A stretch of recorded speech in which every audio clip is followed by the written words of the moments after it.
वालेकुम। Previous video में मैंने आप लोगों को मिक्सचर के बारे में बताया था। What is a mixture, what is a homogeneous mixture, heterogeneous mixture. ये बुक है ग्रेड 6 की, जो कि पीटीपी की बुक है साइंस की, जिसमें हम ये सब कुछ डिस्कस कर चुके हैं। आज जो हमारा इस वीडियो में टॉपिक है वो है एक्वस सॉल्यूशन के बारे में, कि एक्वस सॉल्यूशन क्या होता है। आ सॉल्यूशन वो सॉल्यूशन जिसमें हम वाटर को एज अ सॉल्वेंट के तौर पे यूज़ करते हैं, वो क्या होता है, एक्वस सॉल्यूशन होता है। एक्वस का क्या मतलब होता है? एक्वस का मतलब होता है वाटर। वाटर जो है मोस्ट कॉमन और वाइडली यूज़ होता है एज अ सॉल्वेंट के तौर पे, क्योंकि इसमें बहुत सी जो चीज़ें हैं वो क्या हो सकती हैं, डिज़ोल्व हो सकती हैं। और मैनी जो सब्सटेंस जो कि डिज़ोल्व नहीं होते हैं वाटर के अंदर, जैसे कि पेंट है हमारे पास, सम इंक्स हैं हमारे पास, ग्रीस होती है, ये जो है वो वाटर में सोलुबल नहीं होते। तो ये जो है वो किसी और सॉल्वेंट के अंदर जो है वो सोलुबल होते हैं, जैसे कि हमारे पास अल्कोहल है, पेट्रोल है, बेंजीन है। इस वजह से जो है वो अगर पेंट है या स्टेन है वो उसको हम वॉश आउट नहीं कर पाते हैं, किस वजह से, वाटर की वजह से। आगे हम जो है, ये था हमारा टॉपिक एक्वस सॉल्यूशन के बारे में। आगे जो है वो है हमारा टॉपिक टाइप्स ऑफ सॉल्यूशन, कि सॉल्यूशन की कितनी टाइप्स हैं, कि सॉलिड, लिक्विड, गैस जो है वो डिज़ोल्व हो जाता है वाटर के अंदर। ये तो एक मोस्ट कॉमन सॉल्यूशन है हमारे पास।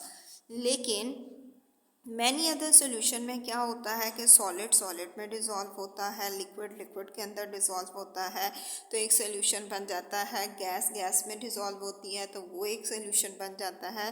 ठीक है, तो यहाँ पे हमने पढ़ा कि डिफरेंट टाइप ऑफ सॉल्यूशन हमारे पास बनते हैं।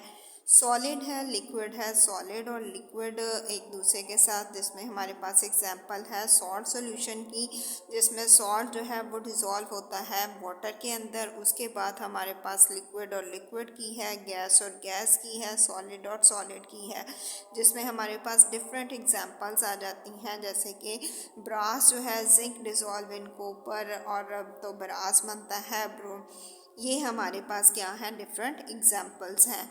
आगे हम अगर पार्टिकल्स मॉडल्स ऑफ सॉल्यूशन के बारे में पढ़ते हैं, तो on dissolving in a solvent the solute is broken down, कि जब हम किसी सॉल्वेंट को सोल्यूट के अंदर डालते हैं तो वो उसके जो सोल्यूट के टाइनी पार्टिकल्स होते हैं, मॉलिक्यूल्स होते हैं, आयंस की फॉर्म में होते हैं, वो कम्प्लीटली उसके अंदर क्या हो जाते हैं, डिज़ोल्व हो जाते हैं, जिस वजह से हमें एक सोल्यूशन होमोजेनिक मिक्सचर जो है वो हमें मिलता है, जिसकी colour, density, appearance and other physical and chemical properties जो हैं वो सेम रहती हैं every parts of the solution. कि हमारे पास अगर ये सॉल्यूशन है तो इसकी सारी की सारे सॉल्यूशन की प्रॉपर्टी क्या है, एक है।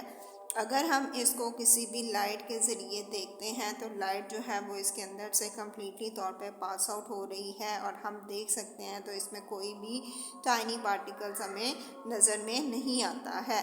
Solute particle dissolved in a solution are also the small that they are passed through the filter papers and not residence is left behind। अगर हम इस सोल्यूशन को होमोजीनियस मिक्सचर्स को अगर हम फिल्टर भी करते हैं तो हमारा सोल्यूशन जो है वो क्या आ जाता है, हमारे पास बिल्कुल क्लियर आता है, फिल्टर पेपर पर कुछ भी नहीं रह जाता। ये था हमारा aqueous solution, type of solution, particle model of solution.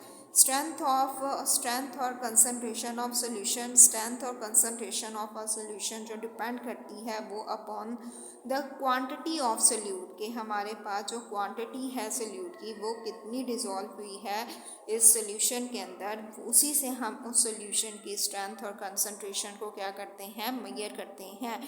If you like my channel then subscribe and like and share. Thank you so much for watching this video.